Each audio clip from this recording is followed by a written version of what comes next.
Good students, आज हम हमारे बीएड फर्स्ट ईयर राजनीति विज्ञान का शिक्षण शास्त्र में जानेंगे प्रदर्शन विधि को, जिसको डेमोन्स्ट्रेशन मेथड भी कहा जाता है। प्रदर्शन शिक्षण की दृष्टि से अति महत्वपूर्ण होता है। इस विधि के प्रयोग के माध्यम से हम शिक्षण को प्रभावी और आकर्षक बना सकते हैं। दूसरे शब्दों में कह सकते हैं कि हम हमारे विषय वस्तु को और अच्छे से स्पष्ट करने के लिए और बेहतर तौर पर बताने के लिए हम प्रदर्शन का सहारा लेते हैं। जैसे हर विषय के लिए अपने अपने विषय से संबंधित प्रदर्शनों का हम प्रयोग करते हैं। राजनीति विज्ञान में हम कानूनों के बारे में बता रहे हैं, संविधान के बारे में बता रहे हैं, तो हम इससे रिलेटेड कोई भी प्रदर्शन, चार्ट, मॉडल वगैरह बनाकर बच्चों को हम समझा सकते हैं और उस विषय वस्तु को उस प्रदर्शन से जोड़कर बेहतर तौर पर हम शिक्षण को करवा सकते हैं। इस तरीके से प्रदर्शन का यूज इस विधि में किया जाता है। अब हम जानेंगे कि जब प्रदर्शन विधि है, ठीक है, तो इस प्रदर्शन विधि को लाने से पहले हम एक बात को समझ लेते हैं कि अधिगम उपलब्धि में किस तरह से जरूरी है। अधिगम उपलब्धि क्या है?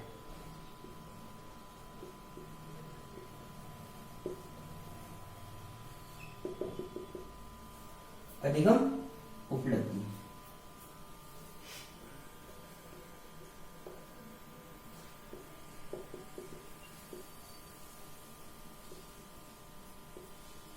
अधिगम उपलब्धि में हम जानेंगे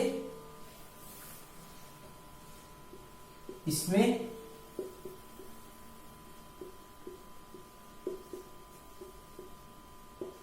प्रदर्शन का अर्थ स्पष्ट कर सकेंगे। अधिगम उपलब्धि के अंतर्गत जो प्रदर्शन है, उस प्रदर्शन को अर्थ, उसका कंसेप्ट, उस कंसेप्ट को स्पष्ट करेंगे।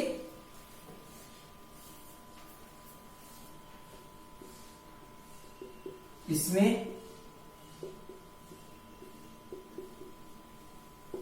प्रदर्शन के लिए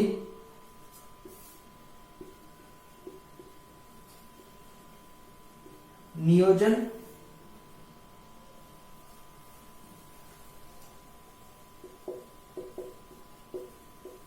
प्रक्रिया का वर्णन कर सकेंगे। इसमें प्रदर्शन के लिए नियोजन प्रक्रिया का वर्णन कर सकेंगे।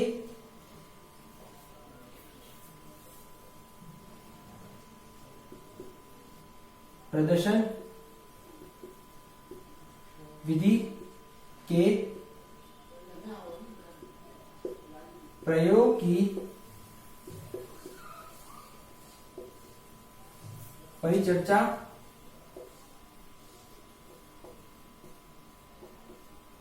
कर सकेंगे। प्रदर्शन विधि के प्रयोग की परिचर्चा कर सकेंगे। एंड अंतिम है इसमें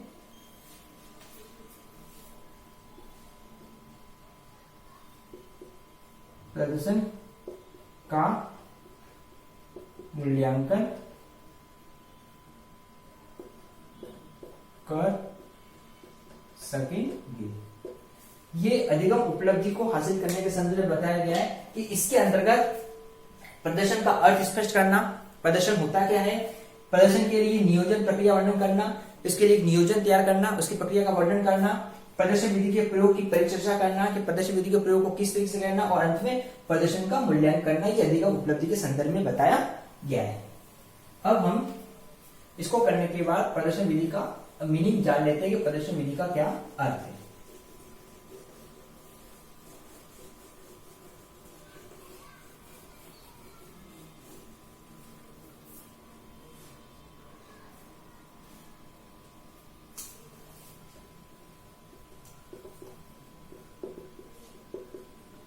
प्रदर्शन विधि का अर्थ, तो इसका तात्पर्य अधिगम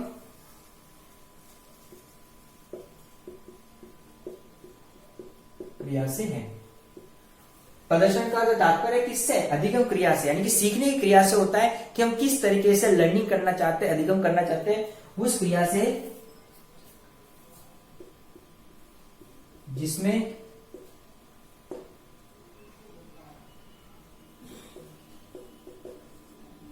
किसी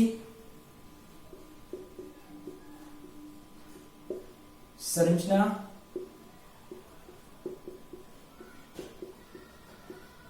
कार्यप्रणाली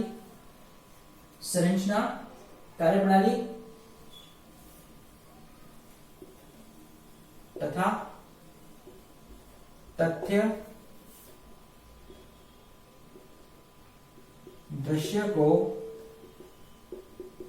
स्पष्ट किया जाता है।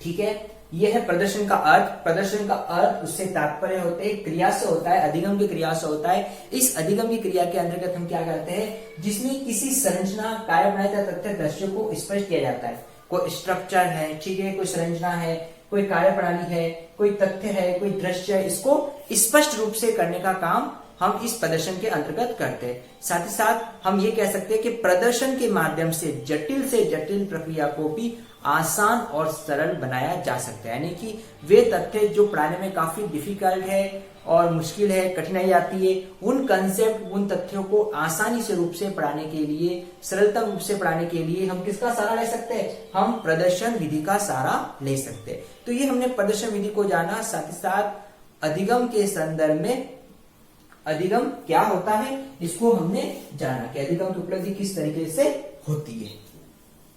अब हम इसको कंटिन्यू करते हुए जान लेते हैं कि प्रदर्शन विधि प्रयोग करने के लिए कौन कौन सी जानकारियों का होना आवश्यक है।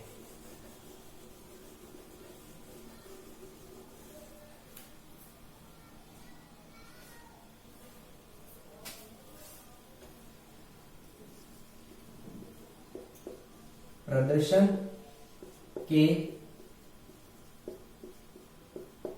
प्रयोग हेतु निम्न पद की जानकारी।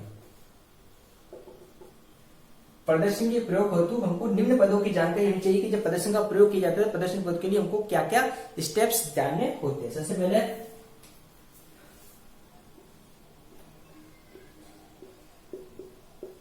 अध्यापक द्वारा पाठ की तैयारी। ठीक है, सेकेंड पाठ की प्रस्तावना। नेक्स्ट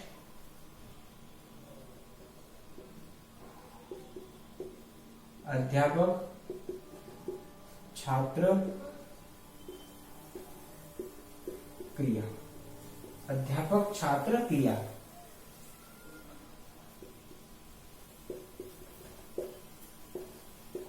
प्रयोग का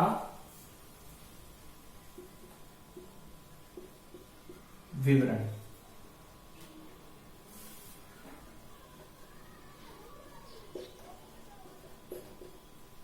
श्यामपट्ट कार्य।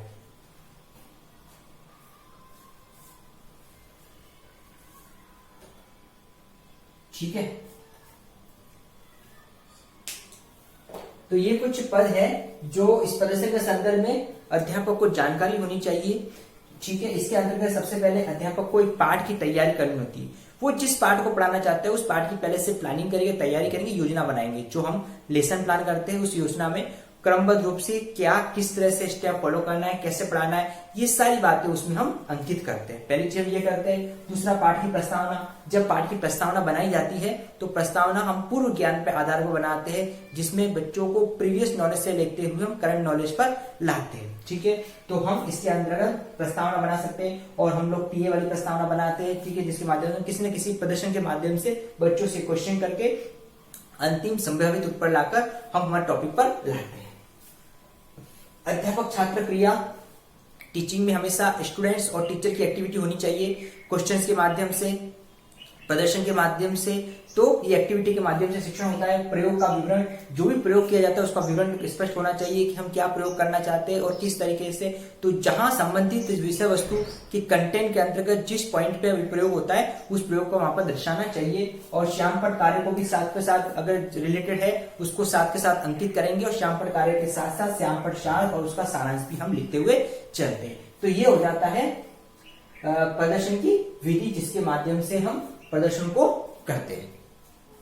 तो ये आज हमने क्लास में जो प्रदर्शन विधि है उस प्रदर्शन विधि के कंसेप्ट को जाना, साथ ही साथ अधिगम उपलब्धि और प्रदर्शन की सब जो जानकारी उसको जाना। अब कल की क्लास में, हम नेक्स्ट क्लास में हम जब आएंगे तब हम प्रदर्शन के संदर्भ, उसके लाभ और दोषों को स्पष्ट करेंगे कि प्रदर्शन के लिए किस तरह के लाभ और क्या दोष है, और प्रदर्शन बच्चों के लिए किस तरीके से उपयोगी है, और अध्यापकों को किस तरीके से सावधानी रखनी चाहिए।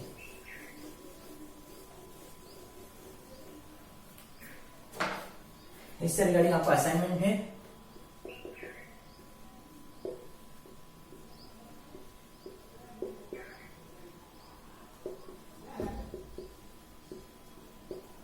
प्रदर्शन विधि का अर्थ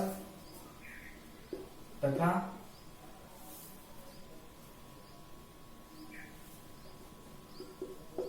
इसके प्रयोग हेतु मुख्य तथ्यों को बताइए। प्रदर्शन विधि क्या होता है, इसका बारे में, इसका जो कंसेप्ट है, इसका मीनिंग है, इसका अर्थ, इसको स्पष्ट करते हुए प्रदर्शन के संदर्भ में इसके मुख्य तथ्य कौन से जो हमने जाने, इसके बारे में आपको अपना असाइनमेंट करना है। स्टूडेंट्स, कोविड समय में सूचना समझते हुए घर रहना, सुरक्षित रहना, अपने आप को स्वस्थ रखना है, अपने परिवार का स्वस्थ ध्यान रखना है, और इस महामारी में हमको सरकारी नियमों का कड़े से पालन करते हुए अपन को सेफ रखना है। Thank you.